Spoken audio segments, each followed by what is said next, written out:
திருப்பாடல்கள் 2. கடவுள் தேர்ந்து கொண்ட அரசர். வேற்றினத்தார் சீறி எழுவதேன்? மக்களினங்கள் வீணாக சூழ்ச்சி செய்வதேன்? ஆண்டவர்க்கும் அவர் தம் அருள் பொழிவு பெற்றவர்க்கும் எதிராக பூவுலகின் அரசர்கள் அணிவகுத்து நிற்கின்றார்கள். ஆள்வோர் ஒன்று கூடி சதி செய்கின்றார்கள். அவர்கள் பூட்டிய தலைகளை தகர்ப்போம், அவர்கள் வைத்த கண்ணிகளை நம்மிடமிருந்து அறுத்தெறிவோம் என்கின்றார்கள்.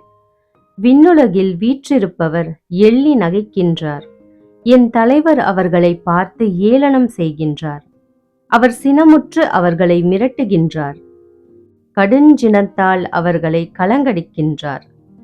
என் திருமலையாகிய சீயோனில் நானே என் அரசரை திருநிலைப்படுத்தினேன். ஆண்டவர் ஆணையிட்டு உரைத்ததை நான் அறிவிக்கின்றேன். நீர் என் மைந்தர், இன்று நான் உம்மை பெற்றெடுத்தேன். நீர் விரும்புவதை என்னிடம் கேளும். பிற நாடுகளை உமக்கு உரிமை சொத்தாக்குவேன்.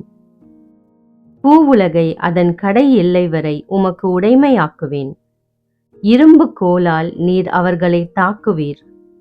குயவன் களத்தை போல அவர்களை நொறுக்குவீர். ஆகவே மன்னர்களே, விவேகமாக நடந்து கொள்ளுங்கள். பூவுலகை ஆள்வோரே, எச்சரிக்கையாயிருங்கள். அச்சத்தோடு ஆண்டவரை வழிபடுங்கள். நடுநடுங்குங்கள், அவர் முன் அகமகிழுங்கள். அவர் சினங்கொள்ளாதபடியும் நீங்கள் வழியில் அழியாதபடியும் அவரது காலடியை முத்தமிடுங்கள். இல்லையேல் அவரது சினம் விரைவில் பற்றி எரியும்.